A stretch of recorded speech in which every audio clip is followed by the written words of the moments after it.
وبرکاتہ نحمده ونصلي ونسلم على حبيبه الكريم اما بعد اعوذ بالله من الشيطان الرجيم بسم الله الرحمن الرحيم فصل لربك وانحر صدق الله العظيم اللهم صل على سيدنا ومولانا محمد وآله وصحبه وبارك وسلم۔ عید قربانی قریب ہے اور ہمیں اپنا واجب ادا کرنا ہے، سنت ابراہیمی کو ادا کرنا ہے۔ اس کے تعلق سے کچھ مسائل آج عرض کروں گا کہ گوشت میں کون کون سے اعضاء ایسے ہیں جو نہیں کھائے جاتے، اسے آپ توجہ سے سماعت فرما لیں۔ 14ویں صدی کے عظیم مجدد اعلیٰ حضرت امام احمد رضا خان فاضل بریلوی علیہ رحمت و رضوان فتاوی رضویہ شریف میں ارشاد فرماتے ہیں کہ حلال جانور کے سب اعضاء حلال ہیں مگر اس میں بعض اعضاء حرام ہیں یا ممنوع یا مکروہ تحریمی ہیں۔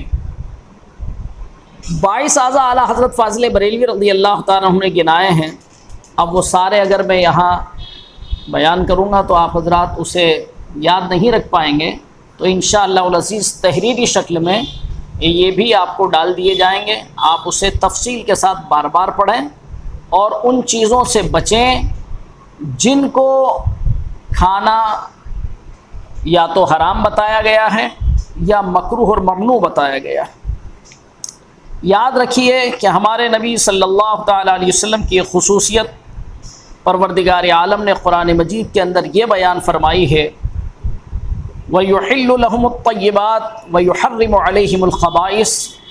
سورہ اعراف کی آیت ہے کہ وہ نبی ان پر پاکیزہ چیزوں کو حلال فرماتے ہیں اور گندی چیزیں حرام فرمائیں گے۔ تو جو پاکیزہ چیزیں ہیں انہیں کھائے جائے اور جو گندی چیزیں ہیں ان سے بچا جائے۔ تو اس کی تفصیلات بھی سمجھنا چاہیے۔ یہاں پر میں صرف کچھ چیزوں کا ذکر کروں گا۔ ذبح کرتے وقت جو خون نکلتا ہے وہ دم مصفوح ہے، یہ ناپاک ہے، کپڑے پہ لگ جائے تو نجاست غلیظہ کا حکم رکھتا ہے۔ 1 درہم سے کم لگا تو پاک کرنا سنت ہے، درہم کے برابر لگ گیا تو پاک کرنا واجب ہے، اور درہم سے زیادہ لگ گیا تو کپڑا ناپاک ہو جائے گا۔ تو ذبح کرتے وقت جو جانور سے خون نکلتا ہے وہ دم مصفوح ہے، اس کا کھانا بھی حرام ہے، اور بدن کے جس حصے پر، کپڑے کے جس حصے پر لگ جائے تو وہ کپڑا بھی ناپاک ہو جائے گا۔ ذبح کرنے کے بعد وہ خون نکل جاتا ہے، اس کو بہا دیا جائے یا اکٹھا کر کے کہیں ایک طرف اسے ڈال دیا جائے یا گڈھا کھود کے اسے دفنا دیا جائے۔ کچھ حضرات تبرکاً اس کو گھر کے اندر ہی دفن کرنے کی کوشش کرتے ہیں، یہ بلا وجہ کی حماقت ہے۔ جو ناپاک چیز ہے وہ تبرک نہیں بن سکتی، نہ اس سے کوئی برکتیں حاصل ہو سکتی۔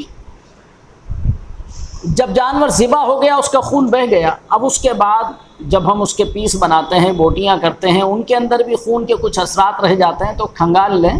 اب اس کے اندر جو باریک باریک سا خون اگر رہ گیا تو وہ ناپاک نہیں ہے، لیکن نفاست کا تقاضا یہ ہے کہ گوشت کو دھو لیں، کھنگال لیں تاکہ وہ حصہ بھی اس کا نکل جائے۔ اسی طرح یہ بھی یاد رکھیے کہ مرغی کا دل بڑا چھوٹا سا ہوتا ہے، اس کو بھی اگر پکائیں تو اس کو کھڑا چیر لینا چاہیے تاکہ اس کے اندر جو خون ہو وہ بھی نکل جائے، کیونکہ وہ بھی دم مصفوح۔ دوسری چیز ہے مغز حرام۔ یہ سفید ڈورے کی طرح سے ہوتا ہے جو بھیجے سے شروع ہو کر گردن کے اندر سے پوری ریڑھ کی ہڈی میں ہوتا ہوا آخر تک جاتا ہے۔ سب لوگ اس کو جانتے ہیں۔ جو ماہر قصاب ہوتے ہیں وہ گردن اور ریڑھ کی ہڈی کو بالکل بیچ میں سے چیر کر کے پورے مغز حرام کو نکال کر کے پھینک دیتے ہیں، مگر چونکہ عید کے موقع پر بہت سے انٹرینڈ لوگ کاٹتے پیٹتے رہتے ہیں تو وہ مغز حرام جو ہے اسی میں رہ جاتا ہے، اور گردن اور چانپ اور کمر کے گوشت کے اندر یہ ہڈیوں کے بیچ میں رہ جاتا ہے۔ بہرحال اگر یہ پک گیا ہے تو آپ کھاتے وقت اس کو نکال کر کے جدا کر دیں، اس سے آپ کا گوشت ناپاک نہیں ہوگا، لیکن اس کو کھانا حرام ہے، اسے نہ کھائیں۔ چھوٹے جانور جو ہوتے ہیں جیسے مرغ اور پرندے وغیرہ، ان کی ریڑھ میں بھی ہوتا ہے تو اس کو نکالنا بڑا مشکل ہے۔ بہرحال جب پک گیا تو آپ کھاتے وقت اس کا خیال رکھیں کہ اس کو نہ کھائیں۔ تیسری چیز گردن کے پٹھے، یعنی گردن کی مضبوطی کے لیے اس میں دونوں طرف ہلکے پیلے رنگ کے دو لمبے پٹھے، دو رگیں ہوتی جو گردن کی بیلنس کو بنائے رہتے ہیں، جو گردن کی مضبوطی کے لیے معاون و مددگار ہوتے ہیں۔ ان پٹھوں کا کھانا ممنوع ہے۔ بکرے میں تو یہ آسانی سے نظر آ جاتے ہیں، مگر چھوٹے پرندوں میں نظر نہیں آتے ہیں، تو کھاتے وقت انہیں ڈھونڈ کر کے الگ کر دیا جائے۔ اگر پیس بنانے میں بوٹیوں کے اندر، بڑے جانوروں کے اندر بھی یہ حصہ کچھ آ جائے تو اس کو کھاتے وقت آپ جدا کر دیں، لیکن بہتر یہ ہے اور صفائی ستھرائی اور نفاست کا تقاضا یہ ہے کہ پیس بناتے وقت ہی ان کو جدا کر دیں۔ چوتھی چیز ہے غدود۔ غدود کسے کہتے ہیں؟ گردن، حلق میں اور بعض جگہ چربی وغیرہ میں چھوٹی چھوٹی، کہیں پر سرخ اور کہیں مٹیالے رنگ کی کچھ گول گول گلٹیاں ہوتی ہیں، ان کو غدود کہتے ہیں۔ سب حضرات اسی نام سے اس کو جانتے ہیں۔ ان کو مت کھائیے، بلکہ پکانے سے پہلے ہی ڈھونڈ ڈھونڈ کر کے ان کو نکال دیجئے، اور اگر پھر بھی پک جائے تو کھاتے وقت ان کو جدا کر دیں۔ کپورا، بعض لوگ کپورے کو بڑے شوق سے کھاتے ہیں۔ انہیں غور کرنا چاہیے کہ اللہ تعالیٰ نے ہمارے لیے پاکیزہ چیزیں حلال فرمائی، اور اپنے نبی صلی اللہ تعالیٰ علیہ وسلم کی شان قرآن میں یہ بیان فرمائی کہ وہ نبی ان کے لیے پاکیزہ چیزوں کو حلال کرتے ہیں اور خبیث چیزوں کو حرام کرتے ہیں، جیسا کہ سورہ اعراف آیت نمبر 157 کا یہ مفہوم ہے جو میں نے عرض کیا۔ تو نبی رحمت صلی اللہ تعالیٰ علیہ وسلم نے ان کو کھانے کے لیے منع فرمایا ہے، تو ہمیں اطاعت کا تقاضا یہ ہے کہ نہیں کھانا چاہیے۔ اب تک کھائے ہوں توبہ کر لیں اور آئندہ سے کپورے نہ کھانے کا عہد کر لیں۔ اسی طرح سے اوجھڑی کا مسئلہ بھی ہے۔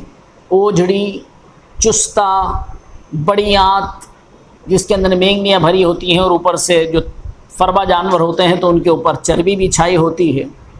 اسی طرح سے پھیر یعنی آنتوں کا گچھا، ان سب کے اندر غلاظت بھری رہتی ہے، ان سب کا کھانا مکروہ تحریمی ہے۔ بھلا آپ سوچیے تو صحیح کہ جس کے اندر نجاست بھری ہوئی ہے اس نجاست کو دور کر کے اس چیز کو ہم کھائیں، یہ طبع سلیم کیسے اس کو گوارا کرے گی؟ لیکن مسلمانوں کی ایک تعداد ہے کہ ان چیزوں کو بھی کھا رہی ہے، اور ان کے پاس ان کے جائز ہونے کی کوئی دلیل نہیں ہے، صرف یہی جواب دیں گے کہ صاحب ایسا ہی چلا رہا ہے۔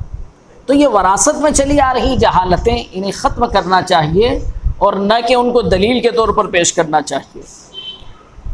امام اہل سنت مجدد دین و ملت اعلیٰ حضرت فاضل بریلوی رضی اللہ تعالیٰ عنہ سے پوچھے گئے ایک سوال کے جواب میں آپ فرماتے ہیں کہ 7 چیزیں تو حدیث میں شمار فرمائی گئی۔ وہ 7 چیزیں کیا ہیں جو ممنوع ہیں؟ پتا، دوسرا مسانہ جسے پھکنا بھی کہتے ہیں یعنی پیشاب کی تھیلی، نر اور مادہ کی علامتیں، کپورے، غدود اور دم مسفوح یعنی رگوں میں بہتا ہوا خون جو ذبح کے وقت نکال دیا جاتا ہے۔